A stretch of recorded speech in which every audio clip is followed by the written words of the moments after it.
Alright, guys, so we are finally up to Daredevil season 1. I am so excited to talk about this show because when it comes to Marvel's TV shows taking place in the MCU, this is my number one favorite. This is like above any of the other one TV shows like Agents of Shield or The Defenders or even Runaways or whatever it is.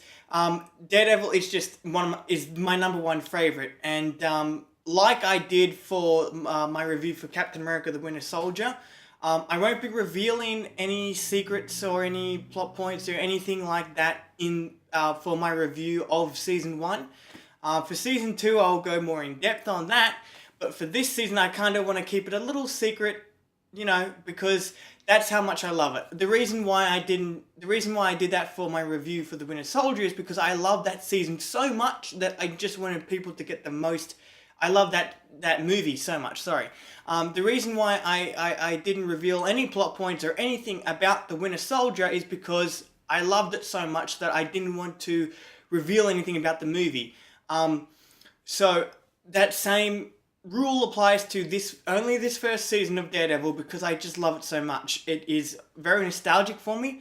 In all truthfulness, it is like Iron Man for the Marvel Netflix side of things. It is the beginning of everything on Netflix concerning the MCU. So I just love it. It's amazing. So I'm gonna get right into it by saying that I love this how this season and future Marvel Netflix shows, but more or less this season, I love how it comes across as a movie. There's so many aspects that go into it.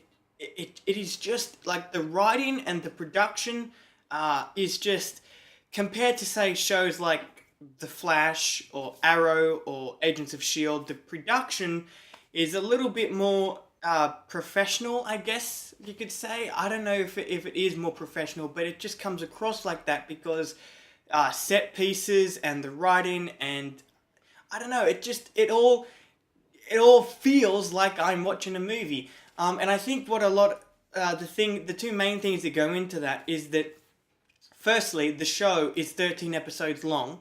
Each season is 13 episodes long, so it really is cutting, like, compared to, say, like Agents of S.H.I.E.L.D., you have to watch, I don't know, like 24 episodes, I think, 20, either 22 or 24 episodes, I don't know how many it is, but that's essentially cut in half to 13 episodes, so it's all a little bit more compact. And also the second thing is that each season, the full season is ready for you to watch in one go or however you want it. And if you're a binge watcher and you watch it all in one go, then that adds to the feeling of it, kind of being like a movie. So I just love that. I just love the quality. The I'm just gonna say this now. The quality of the writing, and like I said this a little earlier before, but the writing, man, the writing and the acting is the best part of this season. The story itself is very interesting. The scope of the story is not big and epic. It's kind of small. Like, it's a very small world thing. Like, there's this underground criminal organization led by this no-named villain that I won't name. Like, he has a name, and the actor who plays him does such a good job. But the main villain of this season, I won't name any names, but so he's basically the one connecting everything concerning all the problems that have been going on in Hell's Kitchen. And it all just made me interesting. It all just made me interested in the story. It was very interesting and intriguing. And like I said, the performance for the main villain was so good, and the actor who plays the main villain, oh my gosh, when he finally comes out and rears his big bald head, it is so awesome. He had some of the best scenes in the whole season for me.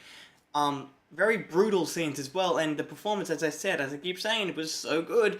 But I just found it so interesting, like how much how much control this villain actually has over Hell's Kitchen, how much this underground criminal organization has corrupted. I don't know if that's a word. Has taken over Hell's Kitchen. It was just really interesting. Like, people are so scared of this organization or the big boss, so much to the point where they're willing to kill themselves. You should have just killed me. You coward.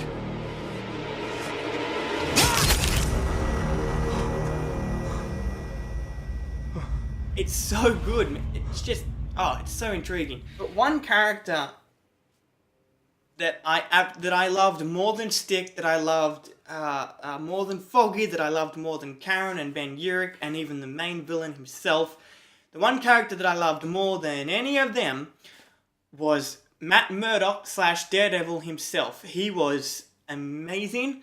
I'm going to say this right now. The performance that Charlie Cox gives, I've never seen this actor before in anything other than this show. And he is amazing. I don't know why I haven't seen him in more stuff, more big budget stuff. After this show is done, I'm pretty I hope he gets stuff in Hollywood, feature films and stuff, because he's a fantastic actor. He does such a good freaking job in this show, especially in this first season. He is just so good. I don't know how else to emphasize it. I'm trying to emphasize it as much as I can.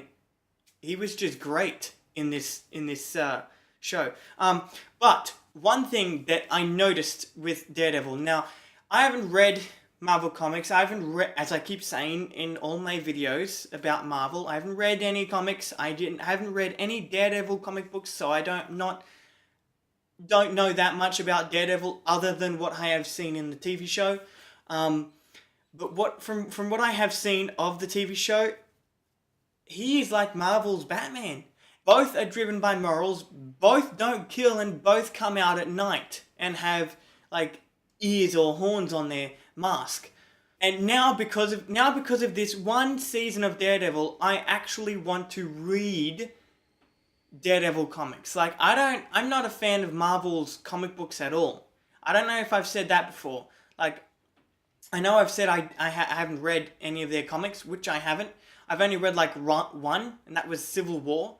That was a good book, but after that, I just kind of lost interest in their comic books. After watching this show, Daredevil is one of my favorite characters alongside Batman. And Batman is my number one favorite comic book character ever. My number one favorite character ever, excluding the fact that he's a comic book character. He's just my number one favorite character in movies, comic books, TV shows, cartoons, video games, in it all. And Daredevil is up there with him now because of this extremely good show. And now I want to read his comic books because of it. So, I don't know, I just love this show. And I'm not going to reveal anything at all, like I said. So, I love this show as much as I loved Captain America the Winter Soldier. So, I'm just going to give you my quick favourite moment. Yes, it's this moment. The hallway fight. That is my number one favourite moment out of the entire show. That's it. There are great moments in the show, but this is the only one that I remember that season 1 of Daredevil for. That's it for my review for Daredevil Season 1. I will see you in my review for Avengers Age of Ultron. Man, I have a lot of thoughts on that one. I will see you in that one. See you later.